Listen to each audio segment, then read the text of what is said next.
Welcome my dear students and friends. Last ভিডিওতে বিধানচন্দ্র কৃষি বিশ্ববিদ্যালয়ে এগ্রিকালচার এবং হর্টিকালচার নিয়ে পড়ার সম্পূর্ণ ডিটেলস তথ্য তোমাদের সঙ্গে শেয়ার করেছিলাম। আজকে তোমাদেরকে উত্তরবঙ্গ কৃষি বিশ্ববিদ্যালয়ে যদি ঠিক একই ওই সাবজেক্ট দুটি নিয়ে তোমরা পড়তে চাও, তাহলে তোমাদের কোন কোন যোগ্যতা মান ছুতে হবে, অ্যাডমিশন প্রসিডিওর কি, কত কোর্স ফি, সবটা জানা। তার আগে তোমাদের জানিয়ে রাখি যে এই এগ্রিকালচার ফিল্ড এমন একটা ফিল্ড, ভারতবর্ষের প্রতিরক্ষা ব্যবস্থার পর এই ফিল্ডটিতে সবচেয়ে বেশি বিনিয়োগ করেন ভারত সরকার কিংবা রাজ্য সরকার। তাই এই ফিল্ডের কোনো একটা ডিগ্রি বা পড়াশোনা করে তোমার ভবিষ্যৎ ভীষণভাবে উজ্জ্বল হওয়ার সম্ভাবনা রয়েছে। সেটা সরকারি চাকরির মাধ্যমে তুমি এই কাজটা করতে পারো। তুমি যদি মনে করো যে না, আমি সরকারি চাকরি করব না, আমি নিজে পড়াশোনা করে আসার পর আমি স্বয়ং সম্পূর্ণভাবে কৃষি বিজ্ঞান নিয়ে আমি রিসার্চ করব কিংবা আমি চাষবাসকে উন্নত পর্যায়ে নিয়ে যাওয়ার চেষ্টা করব, তাও তুমি করতে পারো। তার জন্য গভর্নমেন্টের বিভিন্ন রকম স্কিম রয়েছে, যথেষ্ট সাবসিডি দিয়ে গভর্নমেন্ট হেল্প করতে থাকে কৃষকদের। আমাদের ভারতবর্ষের কৃষিক্ষেত্রে একটা বড়সড় ইনভেস্টমেন্ট করে থাকে আমাদের রাজ্য সরকার এবং কেন্দ্রীয় সরকার। তাই এই ফিল্ডে কিন্তু তোমাদের উন্নতি করার সম্ভাবনা প্রবল। তাই যারা পছন্দ করো এই সাবজেক্টটিকে, যারা এই বিষয়টি নিয়ে বিএসসি অনার্স করতে চাও, তাদের কাছে ভিডিওটি ভীষণ গুরুত্বপূর্ণ। তাই তোমরা স্কিপ না করে দেখবে। যারা নতুন তারা অবশ্যই চ্যানেলটিকে সাবস্ক্রাইব করতে ভুলবেন। উত্তরবঙ্গ কৃষি বিশ্ববিদ্যালয়ে কি কি যোগ্যতা মান লাগবে তোমাদের এই কোর্সে ভর্তি করার জন্য? দেখো, বিএসসি অনার্স ইন এগ্রিকালচার, এখানে দেখো মাধ্যমিক বা সেকেন্ডারি এক্সামিনেশনে তোমাকে পেতে হবে 60%, আর এসসি এসটি পিডব্লিউডি হলে পেতে হবে 55%। সেই সঙ্গে দেখো হায়ার সেকেন্ডারিতেও এগ্রিগেট পেতে হবে 60%। কোন কোন সাবজেক্ট এগ্রিগেট? গতকাল যেটা দেখেছিলে ফিজিক্স, কেমিস্ট্রি এবং বায়োলজি, অথবা এগ্রিকালচার অথবা হর্টিকালচার, অর্থাৎ 1, 2, 3 এই তিনটি সাবজেক্টে তোমাকে 60% মার্কস পেতে হবে। আর যদি এসসি এসটি বা পিডব্লিউডি হও, ক্যান্ডিডেট হও, তাহলে 50% মার্কস পেতে হবে এগ্রিগেট ওই তিনটি সাবজেক্টে, ফিজিক্স, কেমিস্ট্রি এবং বায়োলজি, এগ্রিকালচার বা হর্টিকালচার।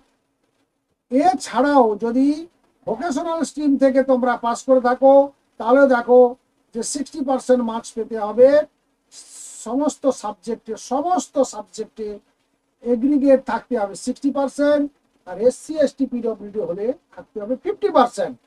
তাহলে আশা করি তোমরা ক্লিয়ার হতে পেরেছো এই মার্কসের ব্যাপারে। মাধ্যমিকটা কিন্তু এখানে জুড়ে দিয়েছে, যেটা বিধানচন্দ্র কৃষি বিশ্ববিদ্যালয়ে তোমরা দেখনি। এখানে কিন্তু দেখো মাধ্যমিকে তোমাদের 60% পেতেই হবে জেনারেল এবং ওবিসিদের, আর এসটি এসটিদের জন্য থাকছে 55% মার্কস এগ্রিগেট। সেই সঙ্গে এইচএসে তিনটি সাবজেক্ট রাখতে হবে, পিসিবি, ফিজিক্স কেমিস্ট্রি বায়োলজি, অথবা ফিজিক্স কেমিস্ট্রি এগ্রিকালচার, অথবা ফিজিক্স কেমিস্ট্রি হর্টিকালচার। সেখানে 60% মার্কস পেতে হবে এগ্রিগেট, আর এসসি এসটি পিডব্লিউডির জন্য 50% মার্কস। এরপর দেখো তোমাদের অ্যাপ্লিকেশন ফি জেনারেলদের জন্য থাকছে 1200, আর এসসি এসটিদের জন্য থাকছে 600, অর্থাৎ অর্ধেক ফিস থাকছে এসসি এসটি এদের জন্য। আর অ্যাপ্লিক্যান্ট মাস্ট অ্যাটেন্ড 16 ইয়ার্স, 1/6, তার মানে তোমাদের জুন মাসের 1 তারিখে এইটা 16 বছর হতে হবে। 25 সাল, এটা গত বছরের নোটিফিকেশন, তোমরা বুঝতে পারছো। তার মানে 16 বছর হতেই হবে। তাহলে এইচএস পাস করে গেলে আশা করি এই সমস্যাটা তোমাদের থাকবে না। এই যে এজ যে বারটি রয়েছে, এই এজ বার তোমাদেরকে খুব একটা সমস্যায় ফেলবে না। এরপরে দেখো যে এই এগ্রিকালচারের যে ফিল্ড, হর্টিকালচার বা এগ্রিকালচারের যে কোর্সটা রয়েছে, সেই কোর্সে তোমাদের দেখো আমাদের যে West Bengal council of higher secondary education বোর্ডে 50টি সিট রয়েছে, ভোকেশনাল বোর্ড থেকে আসবে 2টি সিট, সিবিএসসি, আইএসসি, অন্যান্য যে বোর্ডগুলো রয়েছে আমাদের সেখান থেকে 5টা সিট। ICAR কোটা, অল ইন্ডিয়ার যে কম্পিটিশনটা রয়েছে, কম্পিটিটিভ এক্সামিনেশন রয়েছে, সেই কম্পিটিটিভ এক্সামিনেশন থেকে তুমি যদি কোয়ালিফাই করে এসো, সেখান থেকে 14টা সিট। হিল কোটা থাকছে একটি, সব মিলিয়ে থাকবে 72টি।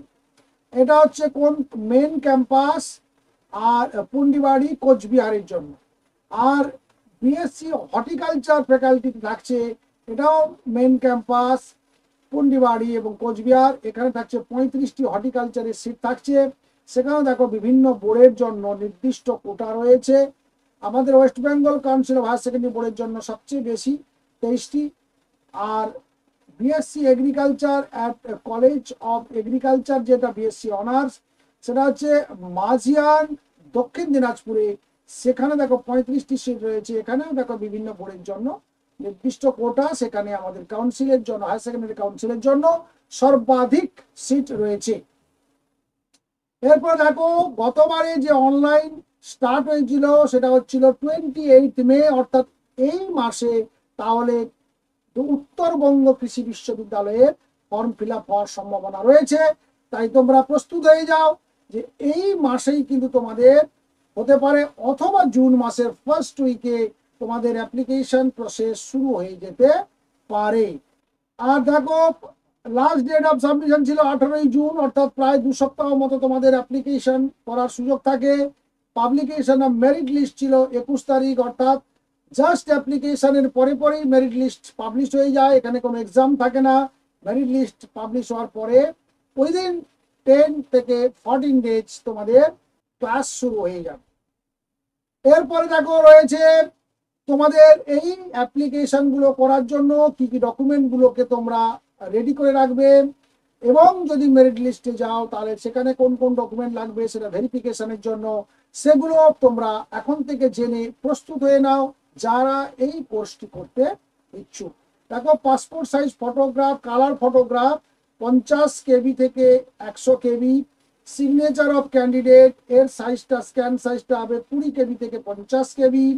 Self attested copy of proof of date of birth, that mean either birth certificate from competent authority or admit card of Madhyamik equivalent 10th examination. এটা সাইজ হচ্ছে 200 কেবি থেকে 300 কেবি। এটা হচ্ছে ডেট অফ বার্থ জানার জন্য তোমার অ্যাডমিট কার্ডটা লাগবে। Self attested copy of marksheet of মাধ্যমিকের মার্কশিটটা তোমাকে সেলফ অ্যাটেস্টেড কপি করে সেটাকে স্ক্যান করতে হবে 200 কেবি থেকে 300 কেবির ভেতরে। Self attested copy both side of marksheet of higher secondary education, HS এর মার্কশিট লাগবে, তার সাইজটাও 200 থেকে 300 কেবি। তারপর দেখো এসসি এসটি ওবিসি এনসিএল যদি আও বা পিডব্লিউডি সার্টিফিকেট যদি থাকে সেটাকেও সেলফ অ্যাটেস্টেড করতে হবে, এবং তার স্ক্যান কপিও করে তোমাকে রাখতে হবে, সেটাও 200 থেকে 300 কেবির মধ্যে। আর একটা রেসিডেন্সিয়াল সার্টিফিকেট বা ডোমিসাইল সার্টিফিকেট, এটাও তোমাকে রেডি করতে হবে। এটা সেলফ অ্যাটেস্টেড করে এটাকেও সেই 200 কেবি থেকে 300 কেবির মধ্যে স্ক্যান কপি বা স্ক্যান ইমেজ তোমাকে রাখতে হবে। এরপরে দেখো রয়েছে document required during physical verification of final admission. যখন তুমি ফাইনালি অ্যাডমিশন নিতে যাবে তখন কি কি লাগবে, তখন অরিজিনাল এবং সেলফ অ্যাটেস্টেড কপি, অরিজিনাল লাগবে, একটা জেরক্স কপি লাগবে, সেটা সই করা থাকবে, এটা অ্যাডমিট কার্ড লাগবে। তারপরে রয়েছে দেখো মাধ্যমিকের মার্কশিট থাকবে এবং এইচএস এর মার্কশিট, এগুলো অরিজিনাল এবং জেরক্স প্রত্যেকটা তোমাদের সেদিন লাগবে তোমাদের ফাইনাল অ্যাডমিশনের সময়। আরো কি কি লাগছে দেখো, অরিজিনাল এবং সেলফ অ্যাটেস্টেড জেরক্স কপি একটা থাকতে হবে, এসসি এসটি ওবিসি বা পিডব্লিউডি সার্টিফিকেট, অরিজিনাল এবং self attested copy residential domicile certificate, competent authority এটা ডোমিসাইল সার্টিফিকেটটাকে অরিজিনাল এবং জেরক্স। আর তারপরে দেখো হেড অফ দি ইনস্টিটিউশন সেখান থেকে যে পাস করেছিল তার অরিজিনাল ক্যারেক্টার সার্টিফিকেট লাগবে। এটা তোমরা জানো প্রত্যেকটা জায়গাতে যখন এইচএস পাস করে তুমি যাবে তোমার ক্যারেক্টার সার্টিফিকেট স্কুল থেকে নিয়ে যেতে হবে। 4 কপি পাসপোর্ট সাইজ ফটো লাগবে, অরিজিনাল এবং সেলফ অ্যাটেস্টেড আধার কার্ড অরিজিনাল রাখতে হবে এবং একটা জেরক্স কপি রাখতে হবে। Self attested copy of first page of bank পাসবইয়ের ফার্স্ট পেজ তোমাকে জেরক্স করে রাখতে হবে, সেটা সেলফ অ্যাটেস্টেড করে নিয়ে যেতে হবে। আর ইনকাম সার্টিফিকেট অফ গার্ডিয়ান, এবং তোমাদের সেখানে লাগছে মাইগ্রেশন সার্টিফিকেট। যদি ওয়েস্ট বেঙ্গলের বাইরে এবং এখানে দেখো কাশ্মীরি মাইগ্রেন্ট যদি হয়, তাহলে সেক্ষেত্রে তাদের মাইগ্রেন্ট সার্টিফিকেট লাগবে বা মাইগ্রেশন সার্টিফিকেট লাগবে। তো এই যে বিষয়গুলো তোমাদেরকে গুছিয়ে ফেলতে হবে, গুছিয়ে ফেলে তোমাদেরকে প্রস্তুত হয়ে যেতে হবে যে এই উত্তরবঙ্গ কৃষি বিশ্ববিদ্যালয়ে যদি তুমি ভর্তি হতে চাও। সেই সঙ্গে জেনে রাখো যে এই এগ্রিকালচার পাশ করার পর বিএসসি অনার্স মাস্টার ডিগ্রি করে নেওয়ার পর তুমি যদি গভর্নমেন্ট জব পাও, সেখানে তোমাদের স্যালারি প্রায় 3 লাখ থেকে 8 লাখ পর্যন্ত হবে পার অ্যানাম, মানে বছরে তোমাদের 3 থেকে 8 লাখ টাকা পর্যন্ত স্যালারি হবে। তার মানে বেশ ভালো বুঝতে পারছো যে হেলদি স্যালারি রয়েছে এই ডিপার্টমেন্টে, বা এই ডিপার্টমেন্টের যে সমস্ত চাকরিগুলো রয়েছে, এগ্রিকালচার ফিল্ডে যে সমস্ত চাকরিগুলো রয়েছে, সেইগুলো যদি তুমি গভর্নমেন্ট সার্ভিস করতে চাও। আর তাছাড়া এক্ষেত্রে অর্থাৎ এই এগ্রিকালচারে মাস্টার ডিগ্রি কিংবা বিএসসি অনার্স করে আসার পর, অর্থাৎ সোজা কথায় এই বিষয়ে তুমি অভিজ্ঞ হওয়ার পর, এক্সপার্ট হওয়ার পর, তুমি চাইলে নিজে থেকে কৃষিকাজ সাইন্টিফিক ওয়েতে বিজ্ঞানসম্মত উপায়ে তুমি করে সেখান থেকে বিশাল অ্যামাউন্টে রোজগার করার তোমার সুযোগ রয়েছে।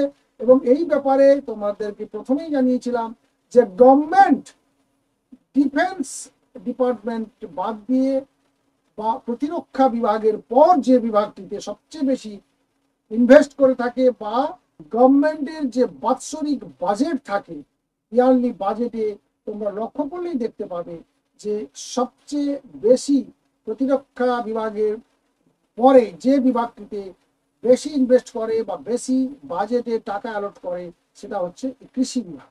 তাই এই বিভাগে তোমাদের উজ্জ্বল সম্ভাবনা রয়েছে ভবিষ্যৎ গড়ে তোলার। তোমরা যারা চাইছো তারা এখানে একবার ট্রাই করতে পারো, হয় বিধানচন্দ্র কৃষি বিশ্ববিদ্যালয়, আদারওয়াইজ উত্তরবঙ্গ কৃষি বিশ্ববিদ্যালয়। আপডেটটি ভালো লাগলে অবশ্যই একটি লাইক করবে, আর সেই সঙ্গে বন্ধুদেরকে অবশ্যই লিঙ্কটি শেয়ার করবে। আর যারা আমাদের চ্যানেলে নতুন, তাদেরকে আবারও বলছি যে চ্যানেলটি সাবস্ক্রাইব করে পাশে থাকা বেল আইকনে ক্লিক করে অল নোটিফিকেশন অন করে রাখবে, তবে এই ধরনের তথ্য নির্ভর যে সমস্ত আপডেট, সেগুলো যথাসময়ে তোমার মোবাইলে পৌঁছে যাবে। দেখা হচ্ছে নেক্সট ভিডিওতে। Thank you.